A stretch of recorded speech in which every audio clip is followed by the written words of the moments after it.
கூட்டணியை சரியா மேற்கொள்றாரு. நயினார் அவர்கள் சூரியன் தினகரன் அவர்கள் சொன்னது அதானே. அப்படின்னா 2024 ஏடிஎம்கே கூட்டணி முறிஞ்சதே அண்ணாமலைனால தானே எல்லாரும் சொன்னாங்க.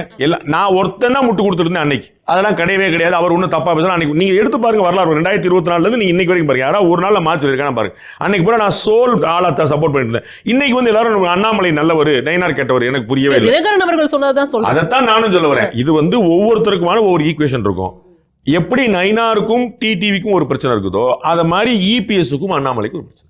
அவ்வளவுதான் பாருங்க. அதை சரி பண்ணியிருக்க முடியும். இன்னமும் கூட நீங்க பார்த்திருப்பீங்க மூப்பனாருடைய நினைவிடத்தில் நடந்த நிகழ்ச்சியில திரு இபிஎஸ் அவர்கள் வந்து அண்ணாமலையை முன்னாடி கூட்டுச்சு, வாங்க அண்ணாமலை முன்னாடி கூட்டுச்சு பண்றாரு பக்கத்துல. ரெண்டு பேரும் ஒரே மேடையை பறந்துக்கிட்டாங்க. அதுல என்ன உங்களுக்கு கேட்டுச்சு? அப்போ வந்து அமித்ஷா அவர்கள் போது ஒரே மேடையில் கலந்துக்கிட்டாங்க. நீங்க சொன்ன அந்த இந்தியாவுடைய கான்க்ளேவ்ல அவரை வந்து முதலமைச்சராக விட மாட்டேன்னு சொல்லாரு. நெல்லை மாநாட்டில் வந்து நாங்க வந்து உயிரை கொடுத்து உழைப்போம்டாரு. அப்ப என்ன வச்சு அப்ப யார் கெட்டவரா இருந்தாரோ நல்லவராயிட்டார்ல. அப்ப இப்ப கேள்வி திரு டிடிவி தினகரனுக்கு திருநெல்வேலி மாநாட்டில் நான் எடப்பாடி பழனிசாமி சொல்றேன். அப்ப அண்ணாமலைக்கு உங்களுக்கு என்ன பிரச்சனை? அப்ப நயினார் வந்து கெட்டவரா தெரியாரு, அண்ணாமலை எப்படி நல்லவரா தெரியாரு?